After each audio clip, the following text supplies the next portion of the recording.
Hello dear learners, let's begin chapter 3 NCERT class 10th. And the title of the chapter is Two Stories About Flying.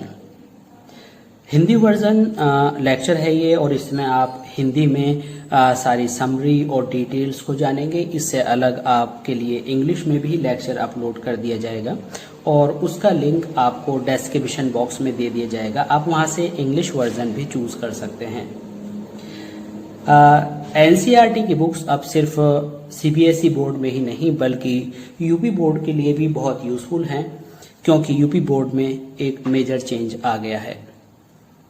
इस chapter two stories about flying को हम देखेंगे कि इसके two parts हैं और इसको टू डिफरेंट राइटर्स ने लिखा है। पहला पार्ट है हिज फर्स्ट फ्लाइट, जिसको लियम ओफ्लेहर्टी ने लिखा है। इसके बाद दूसरा पार्ट है ब्लैक एरोप्लेन, जिसको फ्रेडरिक फोर्सिथ ने लिखा है। पहले हम आज पहला पार्ट लियम ओफ्लेहर्टी के द्वारा लिखा गया हिज फर्स्ट फ्लाइट की स्टडी करने जा रहे हैं। इससे पहले कि हम स्टडी करें, हम आपको बता दें कि ये चैप्टर किस बारे में है। देखिए, ये चैप्टर जो है एक पीएमए पॉजिटिव मेंटल एटीट्यूड देने वाला चैप्टर है। ये आपके अंदर एनकरेजमेंट और कभी हिम्मत न हारने वाली फीलिंग सिखाता है। इसको बर्ड्स के ऊपर रखकर राइटर ने एक टीचिंग और एक मोरल देने की कोशिश की है। स्टूडेंट्स के अंदर ये मोरल स्ट्रेंथ देने के लिए बहुत ही अच्छा चैप्टर है। इसमें जो मेन कैरेक्टर है जिस पर ये कहानी चलती है वह सीगल है। सीगल वे बर्ड्स होते हैं जो आपने समुद्र के किनारे बैठे जब कभी घूमने गए होंगे तो वहां पर कुछ व्हाइट और दूसरे कलर्स के बर्ड्स को उड़ते हुए देखा होगा। जनरली उनकी जो टांगे हैं बहुत पतली होती हैं और कुछ बहुत ऊंचा उड़ते हैं, लेकिन कुछ केवल थोड़ी थोड़ी दूरी पर उड़ उड़ करके आगे जो है हॉपिंग करते रहते हैं, खुदकते हैं और बैठते रहते हैं। इसके अंदर जो सीगल है, सीगल ऊंचाई पर भी उड़ सकता है। आपने जलमुर्गी और कुछ ऐसे दूसरे वर्ड सुने होंगे, गूज, तो ये सब उन्हीं बर्ड्स की स्पीशीज हैं। तो यहाँ पर क्या है कि जो एक यंग सीगल है वह बहुत ज्यादा डरता है उड़ने से और उसको हमेशा ये डर लगा रहता है कि अगर वह उड़ना शुरू करेगा तो पहाड़ी के आगे जो विशालकाय समुद्र है वह उसके अंदर डूब जाएगा और गिर जाएगा। उसके पेरेंट्स उसको बहुत ज्यादा प्रेरित करते हैं उड़ने के लिए, लेकिन वो इतना टिमिड है, इतना डरपोक है कि उड़ने की कोशिश नहीं कर पाता। वह कई बार अपने आप को सोचता है कि मैं उड़ूं, और जैसे ही वह उस लेज के आगे पहाड़ी के किनारे तक आता है उसके अंदर एक स्टार्क टेरर, एक बड़ा भयंकर डर उसके अंदर आता है और वह वापस लौट करके अपने जो वह पहाड़ी है के अंदर जो होल बना है उसके अंदर वापस चला जाता है और उड़ने की कोशिश नहीं करता। सीगल के पेरेंट्स के बहुत ज्यादा एफर्ट्स करने के बाद भी वह उड़ नहीं पाता है और वह समझते हैं कि उनका जो ये बच्चा है यह बहुत ज्यादा डरा हुआ है और वह किसी भी एफर्ट को जो उड़ने के लिए करने चाहिए बिल्कुल इग्नोर करता है। उसने उसको बहुत चेतावनी दी, समझाया कि भाई अगर आप यहाँ से नहीं उड़ेंगे, अपने पंखों को मजबूत नहीं बनाएंगे तो आप स्टार्विंग कंडीशन में आ जाएंगे, भूखे मर जाएंगे। लेकिन जब भी वह उड़ने की कोशिश करता था ऐसा लगता था जैसे मानो कि उसके पंख बिल्कुल भी काम ना कर रहे हों। अब उसके पेरेंट्स ने एक तरीका सोचा कि इसको बात कर समझाने से बेहतर है कि कुछ एक्टिविटी करके समझाया जाए। तो उन्होंने क्या किया कि जो मदर और फादर सीगल थे दोनों वहां से फ्लाई कर गए और अपने साथ जो दूसरे बच्चे थे उनको ले गए और ये सीगल जो डरपोक था पहाड़ी पर ही रह गया। इस तरह से वह अकेला पड़ा रहा पहाड़ी पर। 24 आवर्स गुजर गए और सीगल को कुछ भी खाने को नहीं मिला। कौन सा सीगल? जो बच्चा था और पहाड़ी पर बैठा हुआ था जिसने उड़ने की कोशिश नहीं की थी। वे बेइंतहा बेहद भूखा था और उसकी जो हंगर थी वो इंक्रीज होती जा रही थी, बढ़ती जा रही थी। अब वह देखता था कि उनके सामने उनके पेरेंट्स, उसके भाई बहन मजे कर रहे हैं, उड़ रहे हैं और फिश को टीयर करके खा रहे हैं। उसकी आंखों के अंदर रिक्वेस्ट झलकती थी, मानो कि वह उनसे कुछ फूड चाहता हो। उसके फादर ने तो उसको पूरी तरह से इग्नोर किया, लेकिन उसकी मदर ने उसके हर एक्टिविटी पर ध्यान दिया। वह नोट कर रही थी कि जब भी ये लोग कुछ खाते थे तो वह अपनी चोंच को पहाड़ी पर घिस करके ये बताता था कि उसे भी खाना चाहिए और वह बहुत भूखा है, लेकिन मदर ने उसको खाना नहीं दिया, क्योंकि डियर लर्नर्स, कभी कभी कुछ सख्त स्टेप्स उठाने पड़ते हैं कुछ अच्छी टीचिंग्स देने के लिए। इसका मतलब ये नहीं कि हमारे पेरेंट्स, हमारे टीचर्स या हमारे मेंटर्स जो है हमारे लिए क्रूअल हैं और बहुत ही ह्यूमैनिटी नहीं रखते, ऐसा नहीं है। वह आपको कुछ सिखाना चाहते हैं, इसलिए कहीं ना कहीं कुछ ना कुछ सख्ती बरतनी पड़ती है। अब ऐसा लगता था जैसे वो उसकी एफर्ट के बिना उसकी हेल्प करने के लिए बिल्कुल भी तैयार नहीं है। अब की बार क्या किया कि उसकी मदर ने एक फिश उठाई और उसको टीयर किया, उसको के पीसीज बनाए, उसको रेशा रेशा किया और उड़ करके उसके पास आई, लेकिन वह सीधी उसके पास नहीं आई उसको खिलाने के लिए। जैसे कि आपने बर्ड्स को देखा होगा कि बर्ड्स आमतौर से क्या करते हैं कि मुंह में कुछ वॉर्म्स पकड़ करके लाते हैं या कुछ भी खाना लाते हैं और अपने जो बेबीज होते हैं, जो बर्ड आइज होते हैं, जो यंग बर्ड्स होते हैं, उनके मुंह में रख देते हैं और वो चिरपिंग साउंड के साथ बहुत ही एक्साइटमेंट के साथ मुंह खोलकर उसे खा लेते हैं। तो इसी तरह से इनकी मदर वहां पर आई और इस बच्चे को लगा कि वह उसके मुंह में कुछ रखेगी, लेकिन ये क्या, ऐसा नहीं हुआ। इस बच्चे की भूख और बढ़ गई और वह चाहता था कि एकदम से खाना खा ले। वह भूख से पागल हुआ था और इस भूख के पागलपन में वह यह भूल गया कि आगे समुद्र है और उसने आगे डाइव लगा दी। उसके मुंह से एक चीख निकल गई। वह बहुत ज्यादा डरा हुआ था। उसे ऐसा लग रहा था his heart would stop beating, कि उसका जो हार्ट है वो धड़कना बंद कर देगा।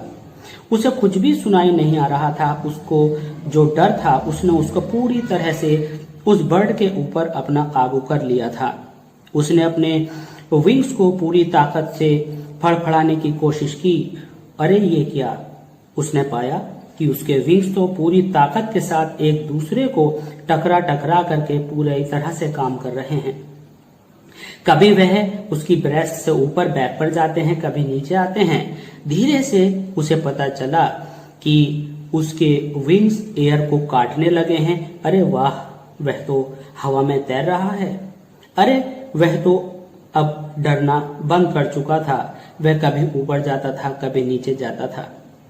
उसके पेरेंट्स ने उसको एनकरेज किया, उसको अप्रिशिएट किया।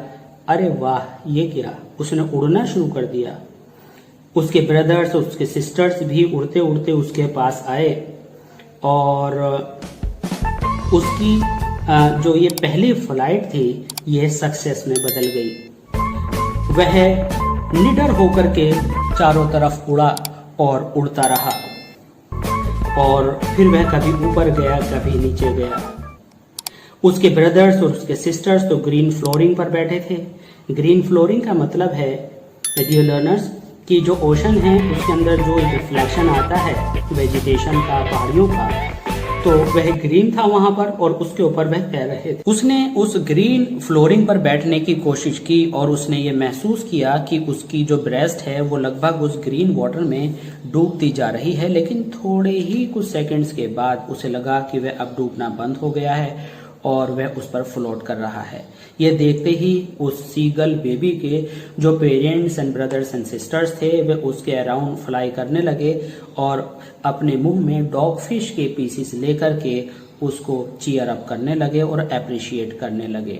इस तरह से हमने देखा कि हम आगे अगर किसी डर की वजह से नहीं जाते तो हम हमेशा के लिए रुक जाते हैं। इसलिए आप कह सकते हैं कि बिगिनिंग इज हाफ डन, और दूसरी तरह से कह सकते हैं कि the fear is the thing that is to be feared, कि सबसे बड़ी बात कि जिस चीज से हमें डरना चाहिए वह स्वयं एक डर है। तो डर से आगे निकलें और जीत हासिल करें, जो कि इस चैप्टर का मोरल भी है।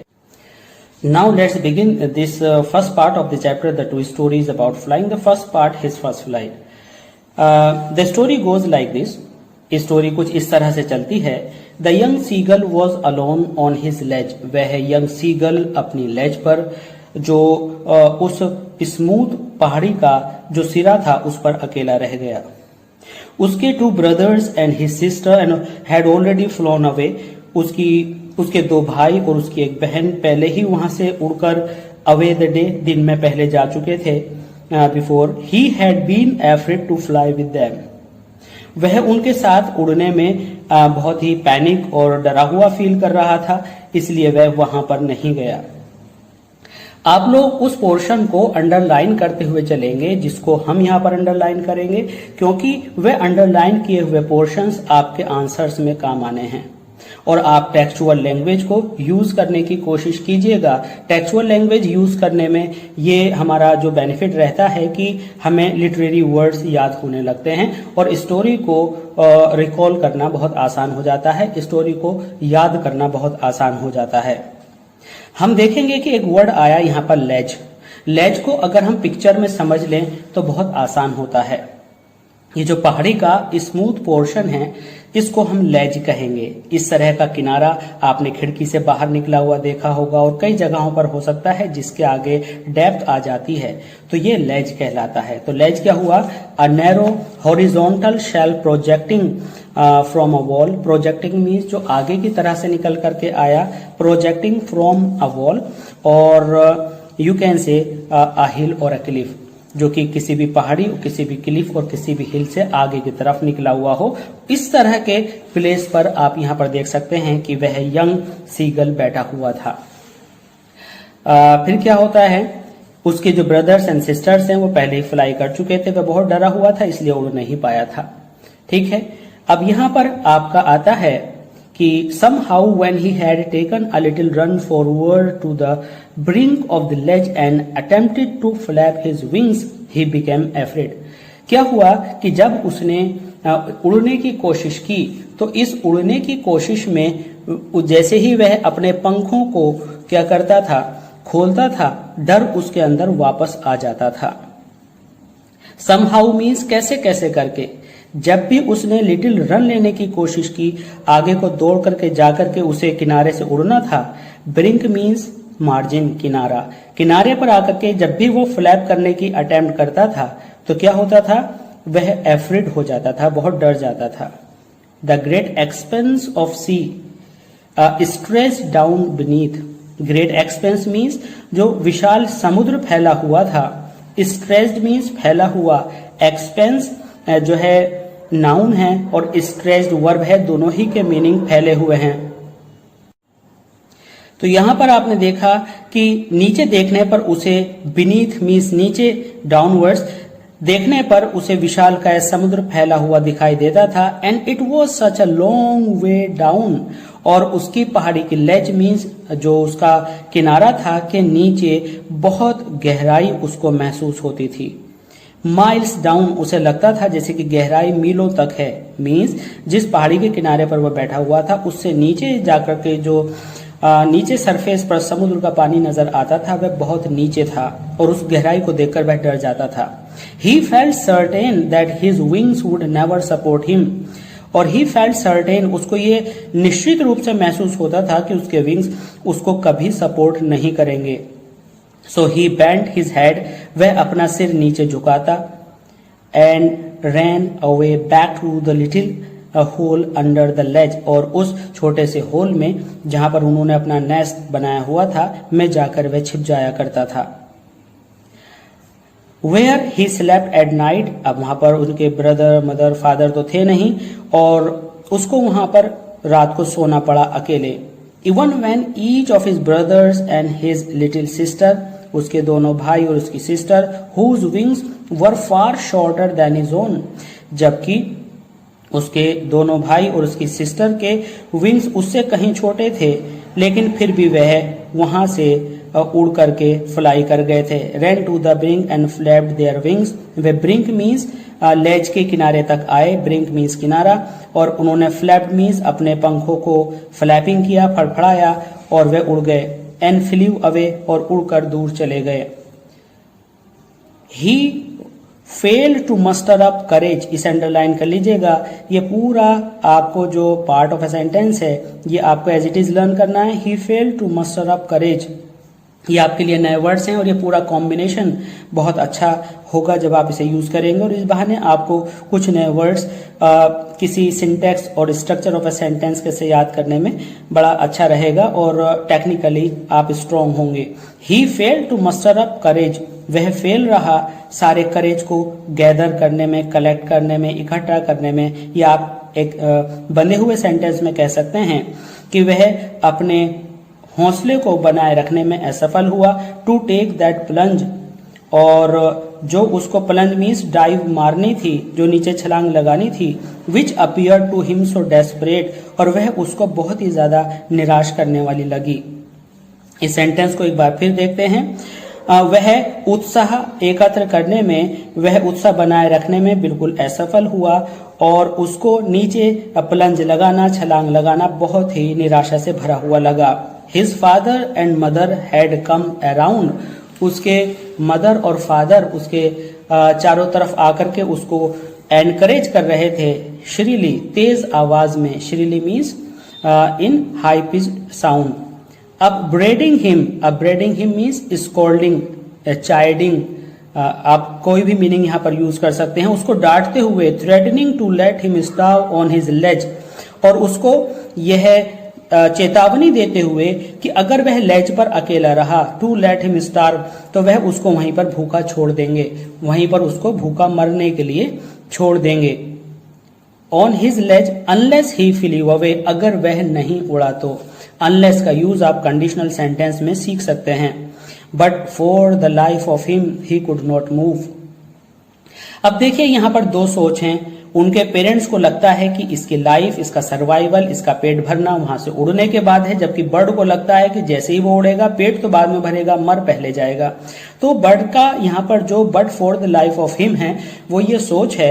अगर हमने ये अंडरलाइन किया है, आपने भी अंडरलाइन करना है। अगर आपको क्वेश्चन में ये पार्ट पूछ लिया जाए, what you understand but for the life of him according to the young seagull, तो according to the young seagull का मतलब यहाँ पर होगा he was afraid of flying because he thought if he flew he would fall into the deep ocean।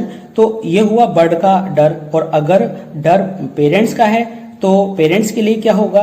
Parents के लिए ये होगा कि अगर वो वहां पर रहा, उड़ का भी पाएगा नहीं, तो वहां पर शिकार कैसे करेगा, खाना कैसे खाएगा, भूखा मर जाएगा। जब आपको अगर ऐसा कोई भी क्वेश्चन आता है तो आपको ये बर्ड के लिए ही लिखना है, क्योंकि एक्चुअली है बर्ड के लिए ही, तो कंफ्यूज नहीं होना है। Let's understand again. But for the life of him, he could not move. लेकिन अपने जीवन को बचाने के लिए वह वहां से हिल भी नहीं सका। डियर स्टूडेंट्स, इसके अगले पैराग्राफ आप दूसरे लेक्चर में देखिएगा। आई होप कि ये स्टोरी आपको बहुत अच्छे से समझ में आई होगी। Stay connected with oracy classes of English language. Please subscribe our channel, like and share. Keep on watching. Thanks for being with us. Thanks a lot.